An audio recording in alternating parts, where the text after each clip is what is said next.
I played a bit of pickleball today, but I chose not to record myself. I think today was the fifth day I played in a row, and I was looking to take a break, kind of just play for fun, without having the pressure to record myself and then having to video audit myself with the lack of intention of getting better and putting in my full effort. So, no recording of the actual gameplay. Although today I actually played pretty well, I'd say. I don't know. I thought I was a little bit mopey and sleepy, but I actually think, how would I describe this? I get a little bit too antsy at the net. Like, if the ball is below my knees, my current mindset is to try and reset because I don't want to be hitting up on the ball into my opponents when they're hitting back down at me. I think that's a losing battle unless they make an unforced error. But percentage wise and probability, they have the advantage, and unless I reset it, the point will probably go in their favor the vast majority of the time. And because I was a little bit more relaxed today, and perhaps a little bit less vigilant, the amount of balls that came below my legs were actually reset properly because I think I wasn't ready to do a full speed counter. And what that ended up equating to was, yeah, normally I'm waiting for the ball to counter, and because I'm so in the mindset that the ball might be chest high, I have my grip on my paddle extremely tight, and then it ends up being lower than my chest and potentially around my waist or my knees. And because my grip is so tight on my paddle, and because I'm already in that mindset of I'm going to counter this ball, I end up swinging at the ball a little bit, or maybe a lot, and then just hitting it upwards into my opponents or just hitting it straight out of the court. So there's still a little bit of it's not really decision making because some balls you can tell that they're going to go up or they're going to go down depending on your opponent's paddle position. There are some balls that they can choose, and in those situations it's not really a mentality of I'm going to counter or I'm going to reset.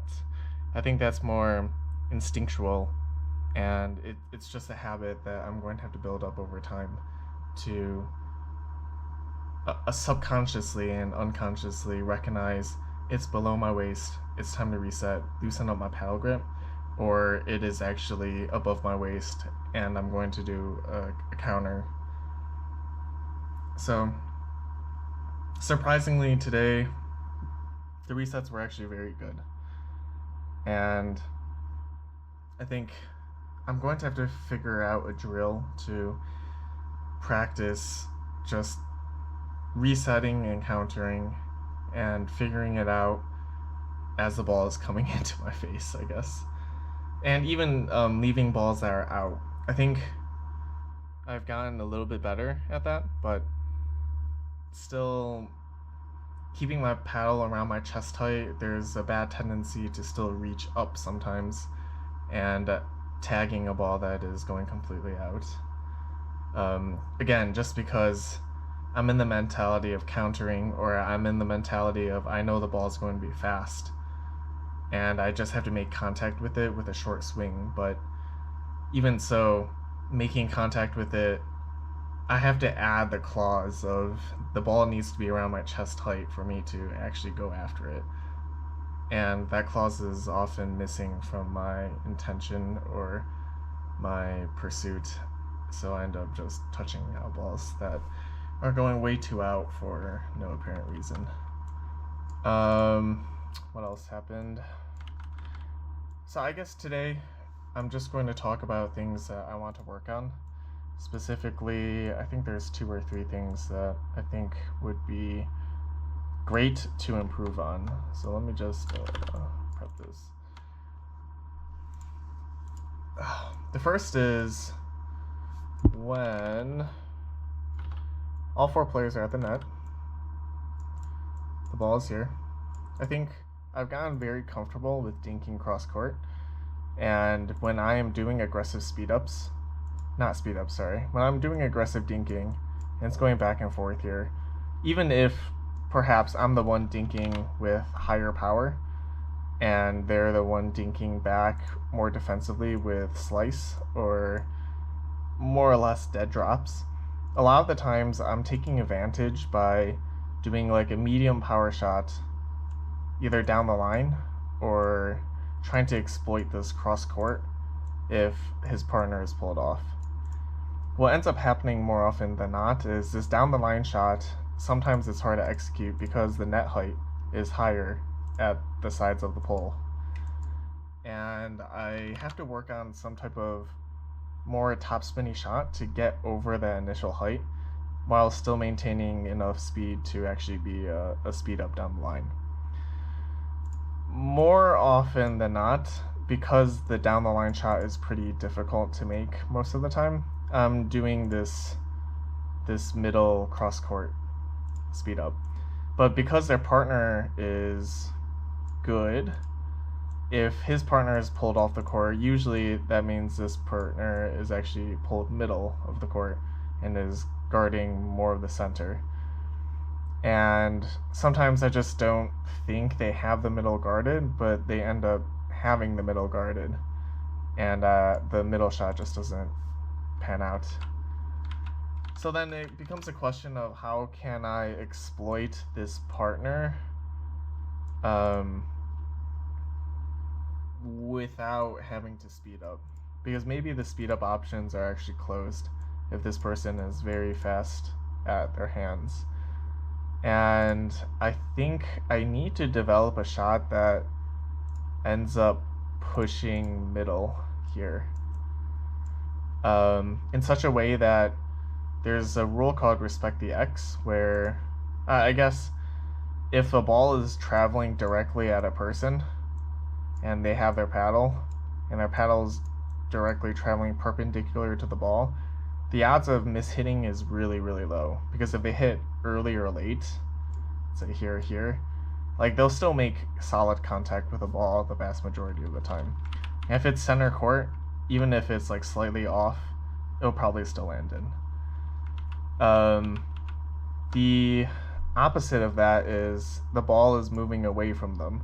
So if their paddle is here or something, the ball is going in this upwards direction, then they have a much smaller window to actually make contact with the ball. Because as they swing, if they swing early, the ball might be here. If they swing late, they might just miss the ball altogether. And so the window is a lot smaller.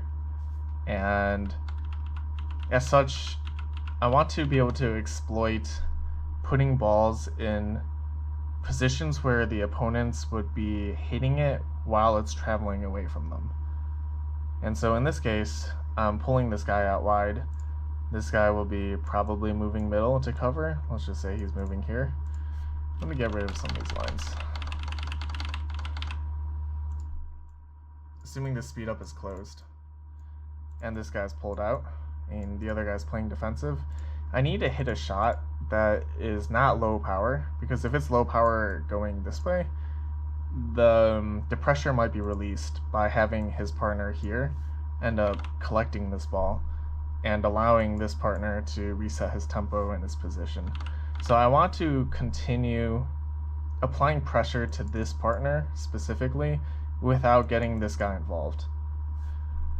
And so if I put a really dead dink with low power in, then yeah, it might be too slow to the point where even if the ball is moving away from this guy, his window might be very big still if the ball is very slow, and the timing might not be too difficult to grasp. And likewise, if the ball is too hard, like we said earlier, this speed up, the partner can just probably grab it if they're ready for it. And so I need like a medium power shot where it's going this way, pulling this guy back in to the court, but fast enough where this partner cannot intervene and release some of the pressure that this guy is getting. So it needs to be fast enough where it's moving away from this partner and he can't get it, and it will drag this partner back into the center of the court, where he will have to move all the way back and get it again. Reason this is important is I think I have a really bad habit of just hitting dinks out wide, and eventually what ends up happening is this guy slowly cheats right and right, more right, and he doesn't actually return back to center. So eventually he just rests around this spot, and maybe his partner just rests around here. And if his defensive dinks are actually very good coming back, where I can't exploit a very good or very high probability speed up down the line or cross court, then I feel kind of stuck. In a way, I'm risking a lot by hitting aggressive cross court shots. It's probably less consistent. Well, it depends on the matchup, I suppose, depending on how good they are at defense and how good I am corresponding to attacking their balls. But roughly speaking, I feel like playing aggressive leaves a lot of room for error if it's not well practiced. And so I feel a lot of pressure actually playing aggressive and dinking wide to make something happen. And when I can't make something happen and I don't think the speed ups are available, then I find that oftentimes I end up relinquishing pressure altogether by going for a safer shot as time goes on. Like instead of a high power dink that's aggressive, I'll start hitting less power, or like, even less power. Or alternatively, I'll try this shot to try and pull the middle, but then my shot would be too dead because I just don't think I have that shot in my toolbox right now. And then this partner ends up getting involved, resetting the pressure that this guy was facing altogether. And so, yeah, the shot in the middle is pretty important for me to develop, I'd say. I think right now, currently, my shots down the middle are just too weak. And, I mean, weak is not bad, but, like,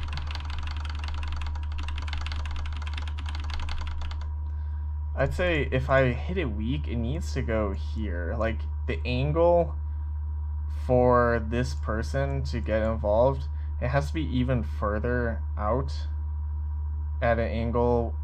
How do I describe this?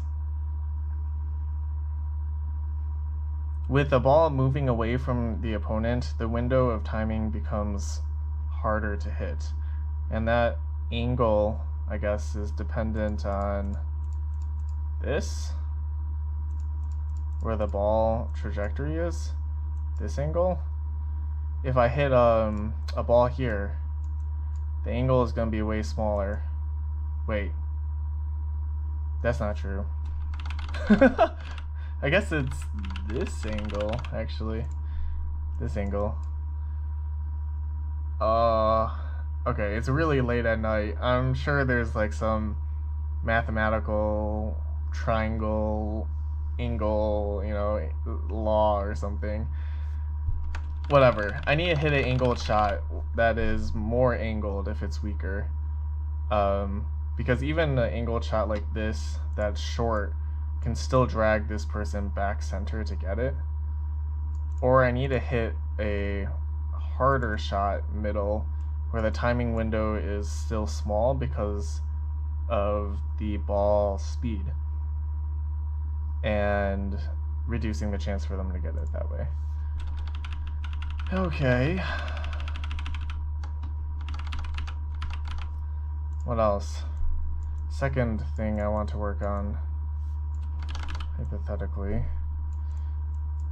I think it's pretty consistent for me to drop either down the line or to cross court. I don't have capability to drop down the line into a cross court shot unless the ball is slow. If the ball is slow, then yeah, I can pretty comfortably, I'd say, hit either or if I have time to reposition my body. I'm kind of greeting for a shot where I'm like mid-court. The ball is not slow, so it might be like on the rise or something, and I want to be able to hit it cross. I don't know why I want to do this. I think during practice, just once or twice, it's probably in the latest video, but I tried doing like this cross and down the line alternating. The probability of hitting the shot feels so low, and I don't exactly know when the applicable window would be for this. It would probably be like this guy's left-handed or something, and they're both pinching middle a bit harder, then the side might be open. If they're stacking and this guy's the dominant player, then this guy might end up being like here and here, and the window is probably not present because he's already over there. Likewise, like flip side, I suppose, hitting left-handed, hitting a backhand over to this side could be pretty good from the down the line. I don't think I've explored this option too much, but I think just generally being able to convert balls into like a different directional ball, that was very not well spoken. Putting balls differently, like directing them in different directions, I think is a skill that I'm somewhat lacking. Just because a lot of the time when we practice, it's down the line. Like I'm drilling one-on-one, so wherever the ball is coming from, I'm usually putting it right back. And I think just having the practice, because that practice is just non-existent for me to take a ball that's going down the line and to push it cross court. I think I've been trying to practice a bit in game of taking a ball cross court and pushing it down the line. But down the line to cross court, I think, is something that is significantly harder. Yeah. I'm not sold on the idea that it's a good shot, but I think it will be something I will just try and practice to see if I can implement it into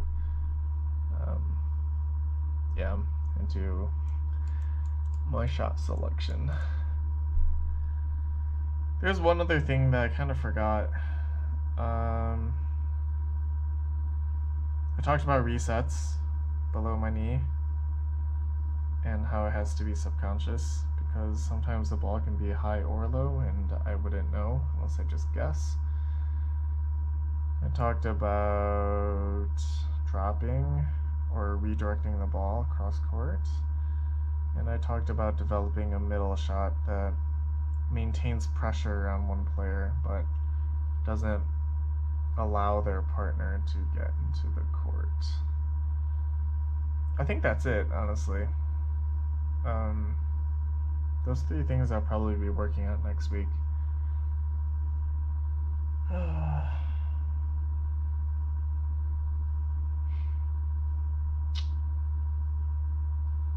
Anything else?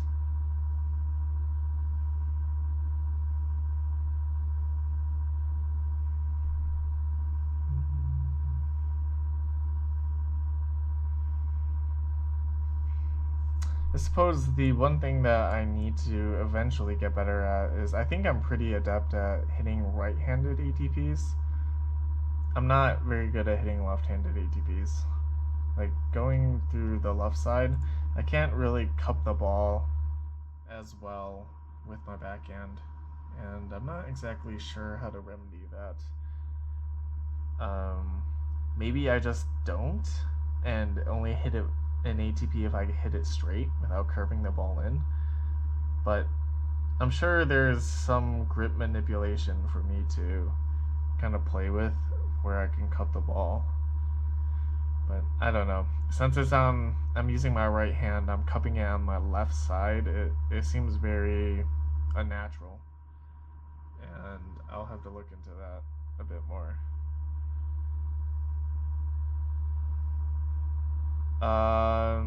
Yeah, I think that's it.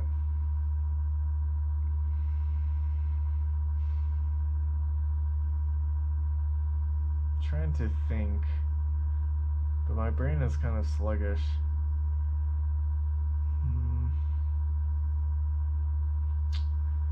Did anything happen today in our rec games that I wanted to take note of?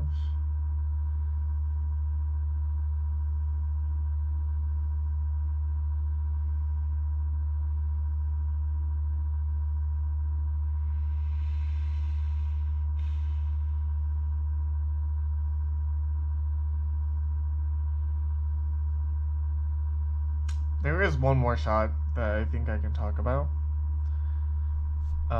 It happens when the opponents are at the net. I'm in the transition net zone, and I'm trying to approach. Sometimes what ends up happening is I hit a subpar drop, a subpar reset, and it ends up bouncing a little too high off the bounce, or maybe it just doesn't bounce and they could take it in the air.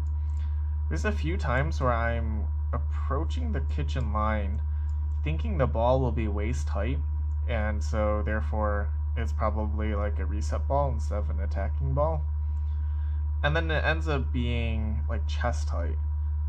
But because I'm already in this mindset of resetting, I end up trying to reset a chest high ball, which I don't know if anyone has tried, but it's very, very unnatural to try and generate topspin and remove power off a ball that is chest high.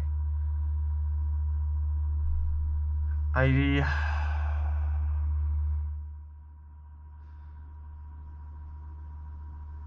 not sure if I'm supposed to assume. I feel like I don't assume the ball comes back attackable, because it feels like a mistake on my opponent's part, and I should probably still be in the mindset of resetting.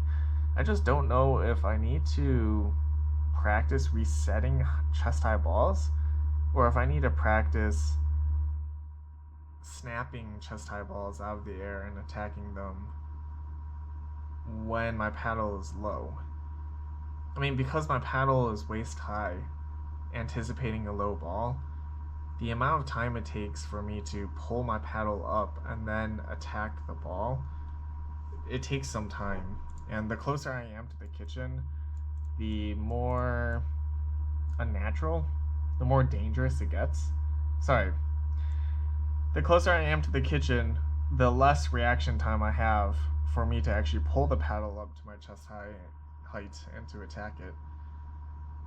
I mean, even so, now that I think about it, if it's my chest height, is it just out of bounds? I don't know. I feel like the times I've seen it, I feel like the answer is no.